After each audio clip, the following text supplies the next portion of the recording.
કૃષ્ણગઢ ગામની આંતરમાળખાકીય સુવિધાઓના ભૂમિપૂજન તેમજ પ્રાકૃતિક ખેતી અંગે સેમિનારના સમારોહના અધ્યક્ષ સ્થાને બિરાજમાન માનનીય રાજ્યપાલ આચાર્ય દેવવ્રતજી, મંચસ્થ મહાનુભાવો, આમંત્રિત મહેમાનો, ગુરુજનો, સુરત અમદાવાદથી પધારેલા વતન પ્રેમીઓ, ભાઈઓ તથા બહેનોનું સ્વાગત કરતા હર્ષ અને આનંદની લાગણી અનુભવું છું। और मेरे जैसे सामान्य व्यक्ति का निमंत्रण स्वीकार कर हमें नई दिशा और मार्गदर्शन करने हेतु पधारे हुए माननीय राज्यपाल महोदय का आभार व्यक्त करता हूँ एवं आपकी ग्रामीण जीवन के प्रति संवेदनशीलता और सादगीपूर्ण जीवन को हम सभी शत शत वंदन करते हैं।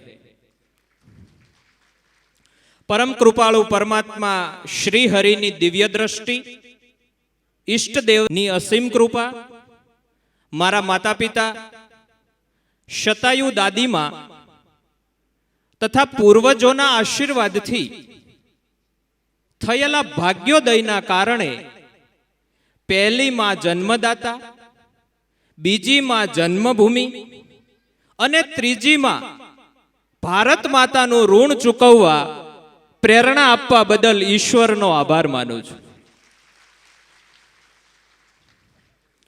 महाराजा कृष्ण कुमार सिंह जी द्वारा स्थापित ये गांव की एकता अद्वितीय है। वर्ष में अनेक अवसर पर समस्त ग्रामवासी साथ में भोजन लेकर सामाजिक एकता का सुंदर संदेश देते हैं।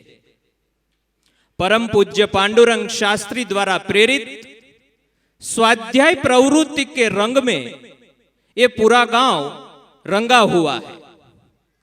आधुनिक विश्व के अमृत समान भगवत गीता का विचारों को पूज्य दादाजी ने घर घर तक पहुंचाकर आध्यात्मिक चेतना का जागरण किया है।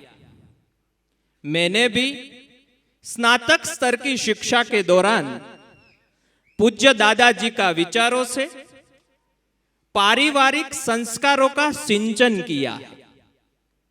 तत्पश्चात अनुस्नातक स्तर का अध्ययन अहमदाबाद स्थित गुजरात विद्यापीठ में किया है।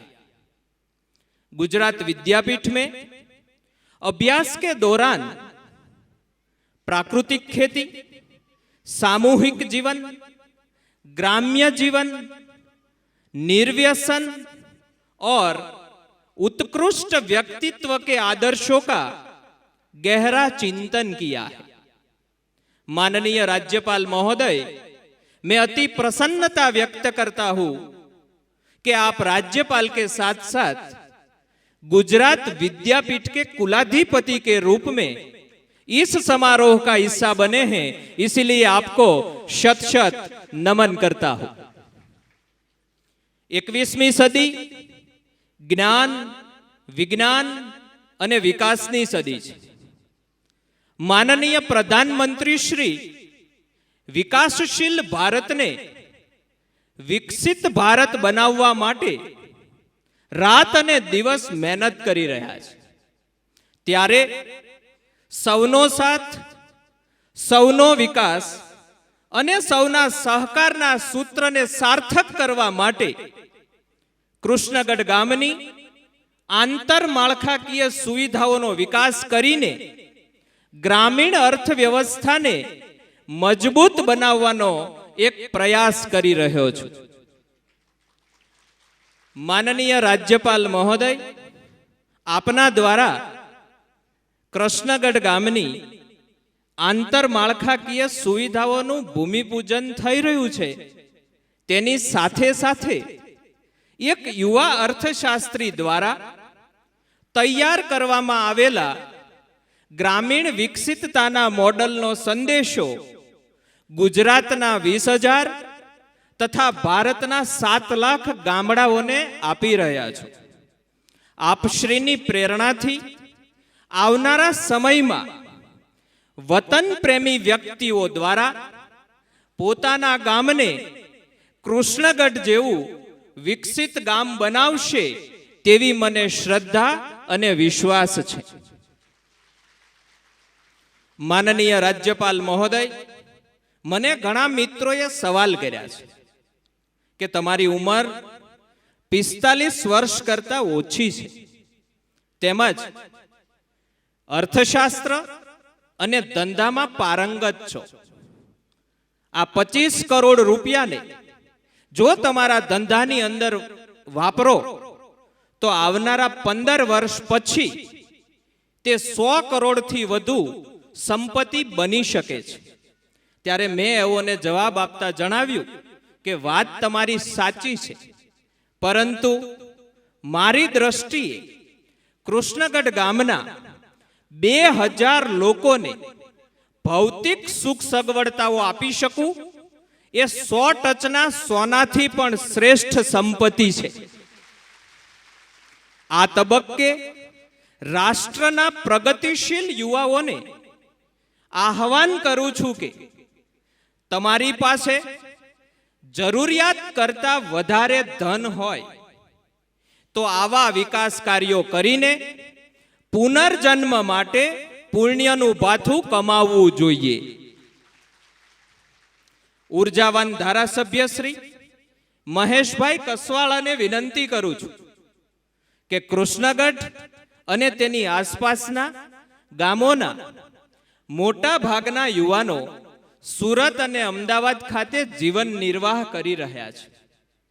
તેમાંના મોટા ભાગના યુવાનો ઓનલાઈન વેપાર દ્વારા આંતરરાષ્ટ્રીય બજાર સાથે જોડાયેલા છે. આપણા વિસ્તારમાં આવેલા પીપાવાવ પોર્ટના કારણે આંતરરાષ્ટ્રીય વ્યાપાર સરળ અને સહજ છે. જો આ વિસ્તારમાં સરકાર દ્વારા જીઆઈડીસીની સ્થાપના કરવામાં આવે તો આવનારા સમયમાં સુરત અને અમદાવાદ ખાતે રહેલા યુવાનો પોતાના ગામમાંથી ધંધો અને વેપાર કરવાનું પસંદ કરશે.